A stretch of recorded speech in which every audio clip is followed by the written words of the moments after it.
me now, I have immigration attorney Kate Lincoln-Goldfinch, managing partner of Lincoln-Goldfinch Law. Kate, welcome back to the show, as always.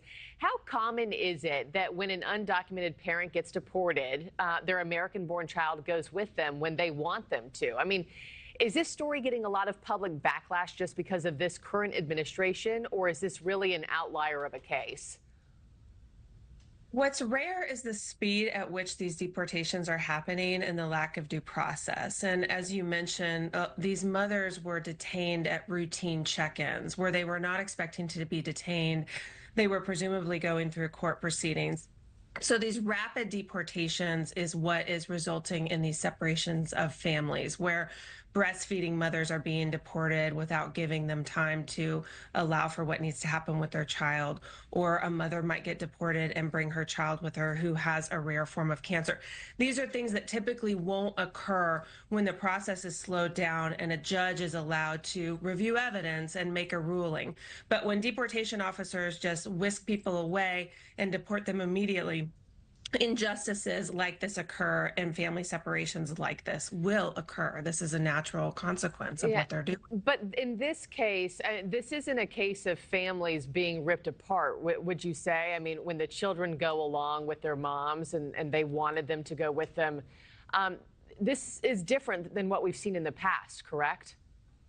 Well, this is a version of family separations. We do see families get ripped apart when one of the parents is getting detained and deported and there are U.S. citizen children involved, and maybe one of those kids goes with mom. What if there's a dad who's here? So I think these families, when we are seeing these rapid detentions and deportations in the interior, are absolutely resulting in the separation of families. And I can tell you, it is absolutely devastating. In my own practice, I see this on a daily basis, and it is 100% heartbreaking when you see what's happening to these families and these kids. I know one of these children is a 2-year-old girl.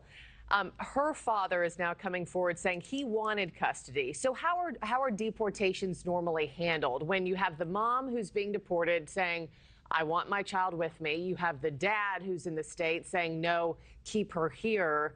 How does that work, Kate? Well, that's exactly why more time is needed to this process, because presumably the dad would have had time to file a petition in family court with jurisdiction over that child, and a judge would have been able to make a ruling, a custody determination.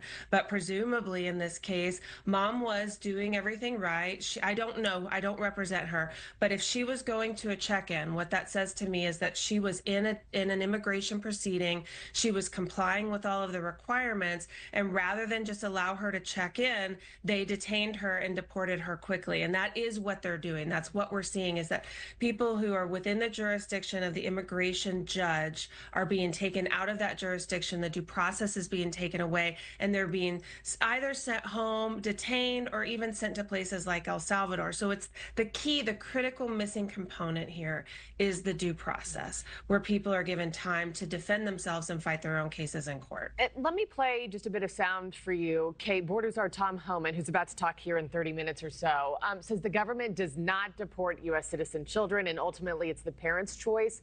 This is what he said. You can decide to take that child with you, or you can decide to leave the child here with a relative or another spouse. Having a U.S. citizen child doesn't make you immune from our laws of the country. American families get separated every day by law enforcement. Thousands of times a day when a parent gets put in jail, the child can't go with them. Yeah, Kate, just your thoughts on Homan's arguments there and the point that he's making that every day when parents commit crimes and they're sent to jail, you never hear families being ripped apart. What makes immigration and deportation different? Well, it's this point that I've been saying, which is that we are detaining and deporting immigrants and sending them off to places where they're being held, with indefinite sentences in El Salvador without evidence, without due process. People are not being given the chance to go before a judge and defend themselves, which is their right under our Constitution. So people who are detained in the criminal context, there are so many protections in the criminal system, the criminal justice system in the United States of America. And those apply also in the immigration court system, many of them, but they are being abused and ignored by the Trump administration And that's why we're seeing extreme measures taken in the judiciary, where the Supreme Court in the middle of the night is issuing an order that another group of Venezuelans can't be deported to the CCOT in El Salvador. The reason that the judiciary is stepping in the way that it is in the federal court system is because we are systematically seeing abuse on the part of the Trump administration against immigrants. And Trump himself has tweeted, "We don't have the time to give court hearings to these immigrants." Well, that is the law. They have the right to due process, and that's what the Trump administration needs to do. Not keep firing immigration judges and cutting the resources of the immigration judicial system. They need to focus on expanding due process for immigrants. And if people don't have the right to be here, well, then let a judge order them deported and let them, their family decide what happens with their children. I'm not saying that people can't be deported, but they shouldn't be deported without due process. We'll see if Tom Homan sheds any new light on these kids in this case today in half an hour. Kate Lincoln-Goldfinch, as always, thank you for your time. Appreciate it.